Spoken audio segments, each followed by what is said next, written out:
He's been gracious enough to be an external advisor to our, and he's the chair of the External Advisory Committee to our pain center here, and has come every year and has had some really great interactions with our investigators, has terrific advice, and I'm looking forward to his talk today.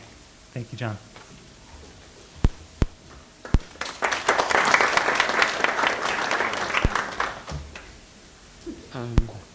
I was sort of inspired by Ed's talk this morning to mention my first experience of dealing patients with chronic pain. I was at UC Berkeley as a postdoc studying the genetics of the fruit fly Drosophila nervous system, and I was thinking maybe I didn't want to do that and I might be interested in medicine.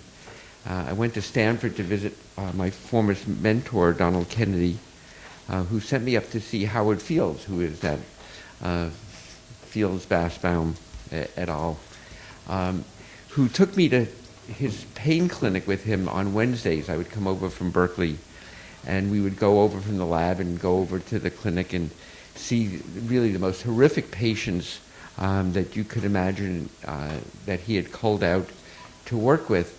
And we'd walk back across the street at the end of the clinic, and I would just be in tears.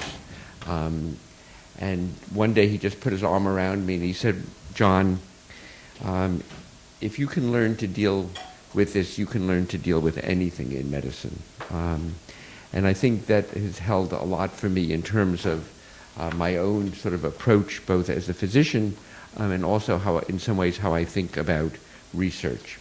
So we've heard a really diverse and eclectic sort of set of lectures, discussions today covering many aspects of pain. I wanted to focus sort of on two dimensions. One is obviously one from a more biological approach. The other is the question of chronic pain. And I think that this is an area of science and medicine which is now garnering a huge amount of attention. And I think we're just beginning to even phrase the questions, and you'll see to some degree what I mean by that as we go through the talk, of where we are and maybe where we might be going. I think, there's a series of questions that one needs to ask if one is actually going to deal with chronic pain as a scientist, as a physician scientist. And the point is, at what point really does pain become chronic? So if you go through the literature and try and find sort of a definition or a criterion, you can find criteria that'll cover pretty much, almost anything you can imagine from a month to a year. I think it would most broadly cover the literature, and there's no real difference between these. And this, I think, from a point of view of a scientist, does not provide a particularly, reasonable way to approach it. And I think the starting point for our discussion is that currently there's no definition of chronic pain that distinguishes it mechanistically from acute pain. Okay, that is to say, could you have somebody who has pain that's present 6 months or 12 months that is still should qualify actually as acute pain, or at some point, is there a change that means the patient no longer has acute pain, they have chronic pain? Okay. Now, this is Giverny, Monet's home northwest of Paris. And while taking my daughter there, I had a minor epiphany that maybe instead of having a fixed definition for chronic pain, we could begin an evolution of thinking about ways that might deal with it. So a possibility that didn't require this time constraint would be that there might be multiple types of chronic pain. One could be, as I've already said, acute pain that persists, and the other one would be something that's different, okay? And this is where it becomes sort of the impressionistic aspects of it. That maybe there was a disconnection from the generator that originally caused the acute pain. The chronic pain is now driven by a different generator in that sense. And something that we see with many patients, clinically I'm a rheumatologist, I see patients with autoimmune disease, the vast majority of which have chronic pain. And that we start them often on a variety of different medications that work extremely well, and the vast majority of them over time that actually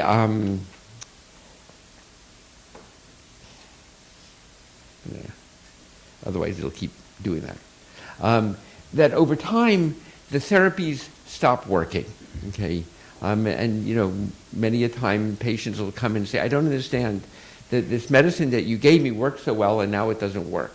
Okay, and these might be some clues to begin to think about ways in which chronic pain might be different from acute pain. Okay, so I'm going to give you a couple of examples of what I'm calling this acute or persistent pain, and that may be some ways that we might distinguish persistent pain that's based on a continuation of acute pain from chronic pain, which I'll go into later. And two examples, this is a woman who had a periorbital abscess, and this is somebody who had a massive degeneration, complete loss of the joint space in their left hip. And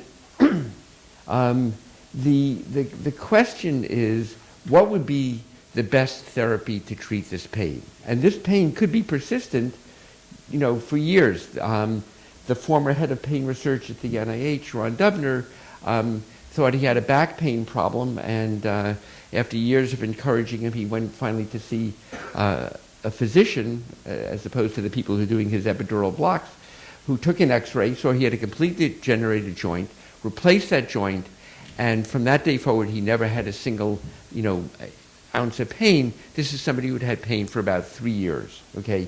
And I mean, obviously we wouldn't treat this abscess, by sitting and watching and waiting for it to go away, but we also wouldn't treat it with an analgesia, right? So the treatment for acute persistent pain is, in fact, to eliminate the cause, okay? And this is something that Howard Fields taught me years ago. He used to quiz me saying, well, what's the best way to treat pain? And I would go through my litany of different drugs, of surgical procedures, and he kept saying, no. The most important thing is if you can eliminate the cause, that's the single most important thing you can do for a patient, because if you give this patient an analgesic, she'll be dead in a week, and if you don't replace this hip, and you give this patient epidural steroids, you can do it for years and years and years, and you're going to do very little to help the patient. If you can actually find a cause and you can eliminate that cause, that is the effective treatment. And this is what I would call type 1 chronic pain, or maybe we should just be calling it persistent pain. Okay. So our own interest in this has driven in large part by the fact, our interest in sort of studying the sensory mechanisms, the first neurons in the pain pathway that innervate the tissue from which the patient is reporting pain, comes from the observation that in the vast majority of patients, if they report pain in some area of the body, and you do a local anesthetic block like a dentist does on your teeth, that the vast majority of patients will report either a marked attenuation of their pain or elimination. Okay. What that meant to me was that some part of that pain was being generated out here. If you blocked activity in the nerve, that activity could not get into the central nervous system, and therefore the peripheral nervous system was playing an important role in almost every form of pain that we know of. And I will talk about one example that has been mentioned earlier, where often it's considered to be, quote, in your head, and may well be actually in the peripheral nervous system. Okay, so what we see in these patients is that normally as the stimulus intensity goes up, you start to have pain, and then it gets worse. Okay, when you have some form of injury out here, now the pain is produced at a less intense stimulus, and that it now gets, it actually should go higher, it gets even more intense than it does, with the normal pain sensation.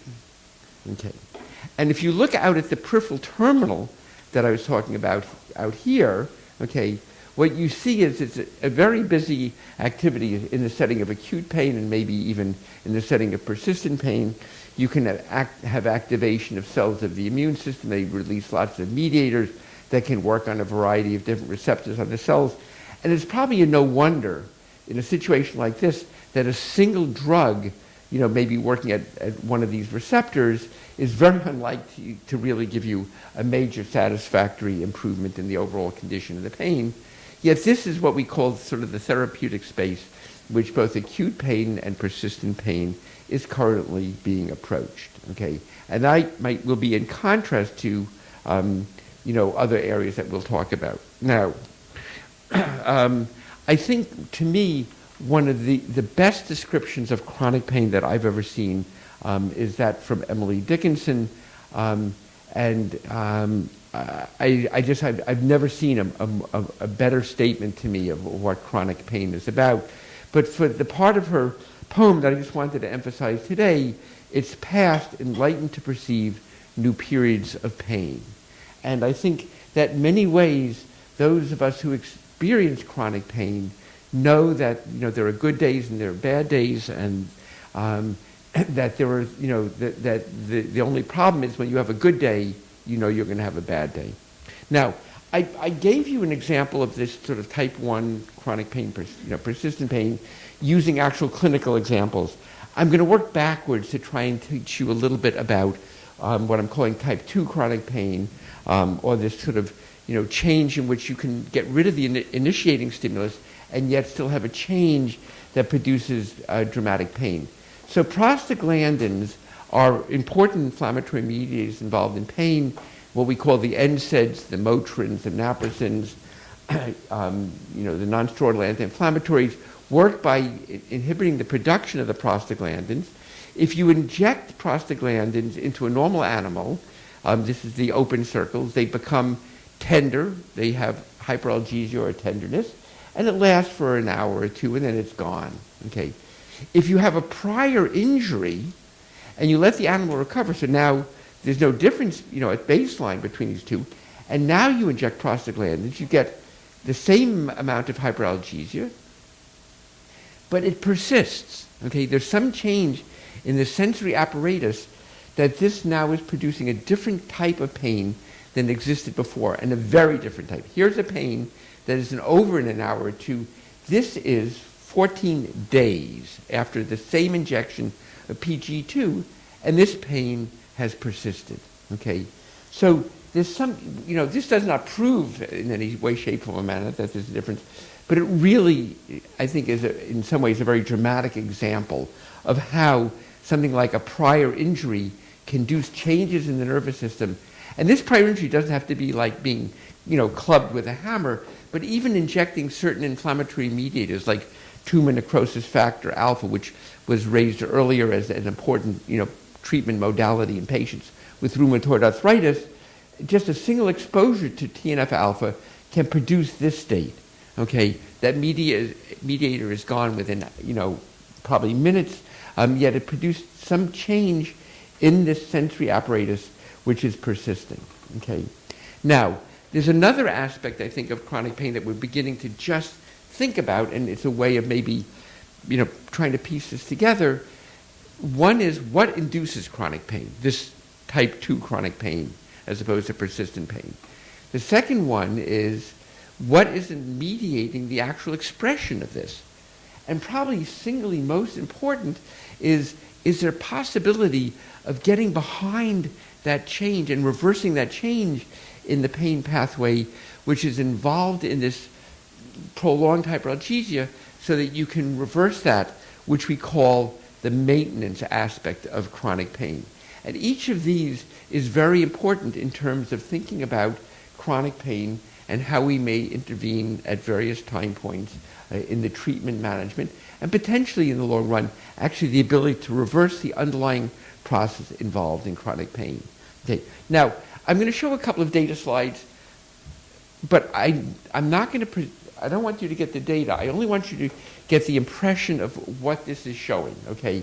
And this is that prostaglandin hyperalgesia I showed you early, which is over at 4 hours. Okay, 3 days later after injecting, I mentioned tumor necrosis factor alpha, now you get that persistent prime state. But it takes 3 days for this to occur, okay? So it didn't occur just after it happened. There must be a set of intermediate processes that are going on in the nervous system or in other tissues that are contributing to this change, that all of a sudden, 3 days later, you now have this altered state that you did not have 24 or 48 hours after that injury. Okay. Again, this is not something that I want you to pay any attention to the details. These are just pathways that are involved in the induction. Here's TNF alpha. And then the pathways inside the cell that are important for producing this prime state. And the reason I put this slide up is to say one of the other areas that's become very important in our understanding of the neurobiology of pain is the difference I think, we had in the discussion earlier of epidemiology that pain is a lot more frequent in women. It's also mechanistically different in men and women, okay? So this illustrates that if, in fact, you induce priming with these inflammatory mediators or this first-second messenger right above this dotted line, you only get the priming in a male. You don't get it in a female. Okay, and if you activate it below, for example, increasing calcium or activating this molecule called alpha-cam kinase 2, that you induce priming in both. Okay, so there are dramatic differences, and if you remove sex hormones from a female, you can now induce that. Okay, if you give sex hormones to a male and you now give TNF alpha, you can't. So this difference in mechanisms is heavily dependent on sex hormones, and may also have something to do with why the major difference in these ratios and severities of many chronic pain conditions occurs from puberty to menopause, and that the sex ratio differences are much, much less when you look out on the other sides. Okay. So this is just to sort of point out that we can understand the mechanisms of priming, that induction phase, of expression, and of maintenance. We now have actually worked out these mechanisms, and when you produce it, it requires the signal going from the terminals out in the tissue to the cell body, which generates new molecules which ship back out here, and that takes 72 hours in a rat. It would take considerably longer in a human. Okay. Another aspect of this I mentioned earlier, so one of the conditions that has really, I think, taken prominence in thinking about chronic pain conditions is the role that stress plays in this, and I think this has been covered by a number of speakers today.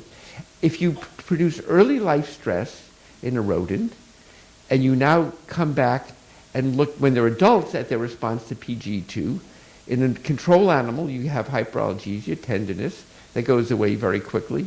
And if that animal had early life stress, in this case something called neonatal limited bedding, in which the mother is given a very small amount of paper towel to tear up to make the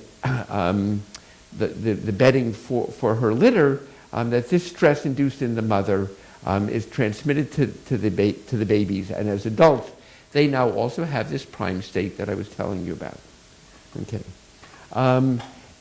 There's a couple of mechanisms I think that people have thought about in addition to the one that I showed you in that cell with all those signaling molecules talking to each other. And there's one called central sensitization, in which basically repeated stimulation causes pain. When you stop it, it goes down. But if you give it again, it goes up higher, and then you stop it, it goes up higher. And at some point, it goes into a sort of a chronic state.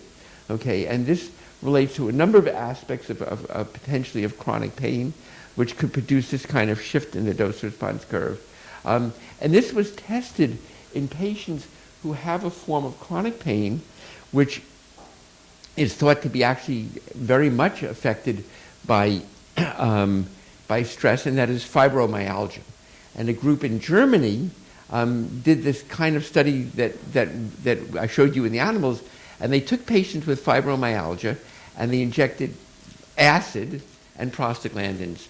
So we're using mechanical stimuli to reduce the pain. They're using acid, and they're sensitizing with the prostaglandin. And these are patients with fibromyalgia versus normal controls. And what they found was, instead of this thing winding up and going up and up and up, in fact, the peak levels were the same. It just persisted, okay?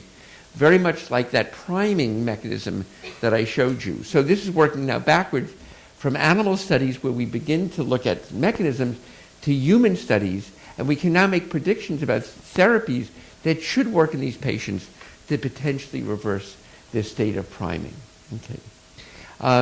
The interesting aspect of this also is some work done by a neurologist who's both in Madrid and in London,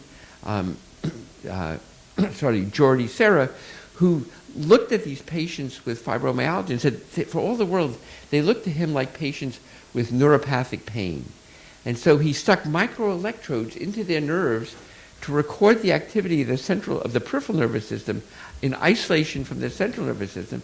And what he found was that in patients with fibromyalgia, there were changes in spontaneous activity and in sensitization state identical to what you see in patients with peripheral neuropathy.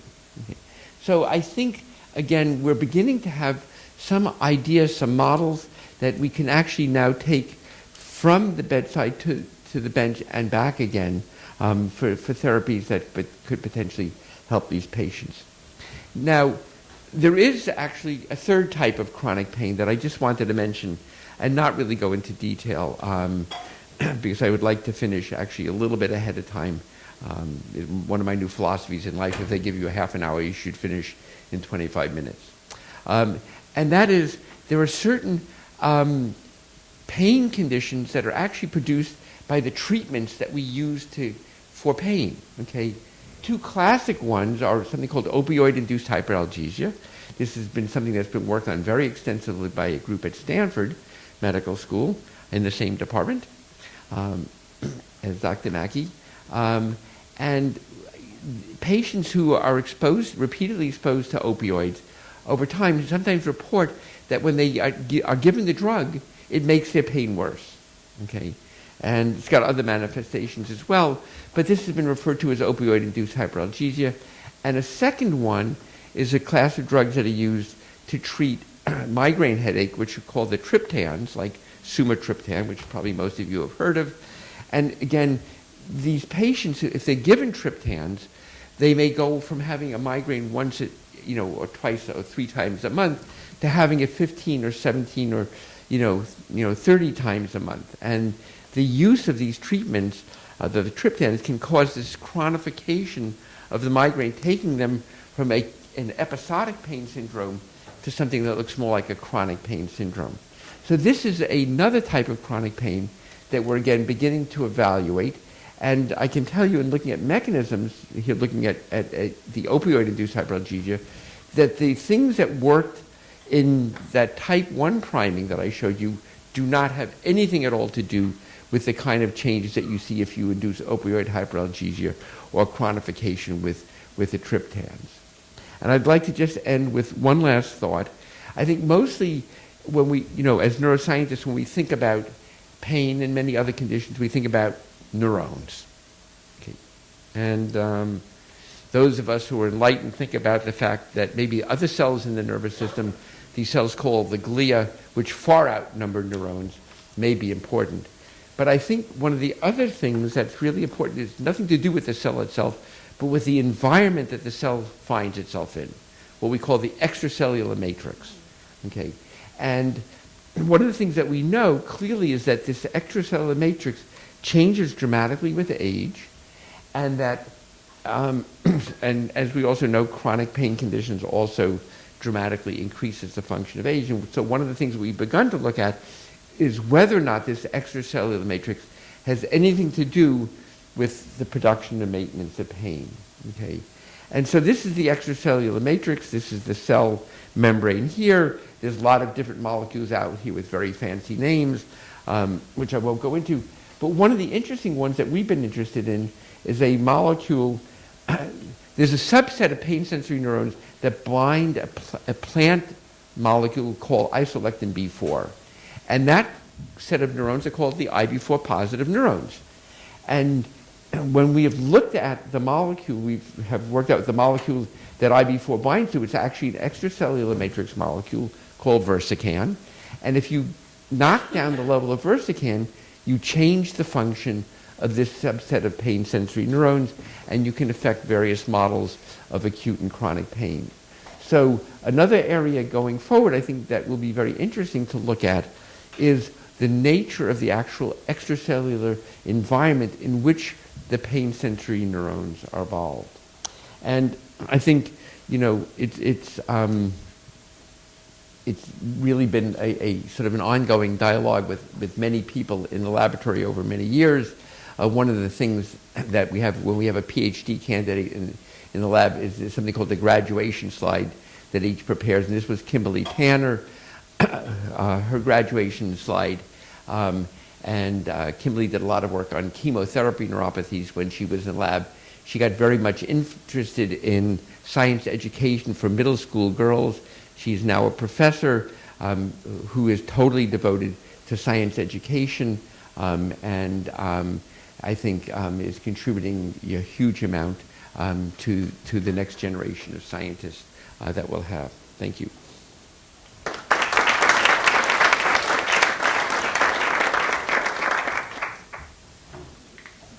think we have time for some questions for John. And there's some for the audience.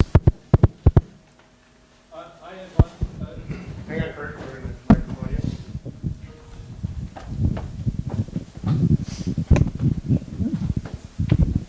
Are there any good clinical strategies to address that opioid and triptan-induced hyperalgesia? So, if you asked me a month or 6 weeks ago, I would have said no. But I think for type 1 priming, we actually have targets for which there are clinical drugs available. And I'm just trying to convince some clinicians to do some simple trials with some pretty safe drugs. For this other one, the triptan opioid one, we have finally, I think, identified a target which we are currently intensively working on that can actually reverse it. I think we have another question up top. Oh, there it is. Okay. Dr. Levine, that was a wonderful talk. I really appreciated you raising some important points that I think are so critical to studying pain, but not necessarily talked about enough, and that being the definitions of chronic pain, persistent pain, acute pain, trying to delineate those differences. And I really appreciate the fact that you also mentioned that treating pain, the most important thing is going right to the source, right? So not modulating the pain or the sensitized state, but yes, of course, if you can. Ideally, that's what we should be aiming for. So bringing it back to, I was very intrigued by this extracellular matrix component that you mentioned at the end. But I'm wonder, is there some complication or potential problems with clinically treating that, in the sense that pain has a good and a negative, right? Chronic pain we see as being highly negative, but pain in general has a valuable benefit to us. So if we modulate the ECM, are we going to prevent our own innate good painful response? I am really glad you brought that point up, because I really should have, and it's an embarrassment that I didn't. Right, the object is to normalize so that now you have nociceptive pain, you avoid noxious events in your environment as you did normally, and that that's what we're trying to do, is to reverse this plasticity which took nociceptive pain and made it pathological pain. Excellent. Thank you very much.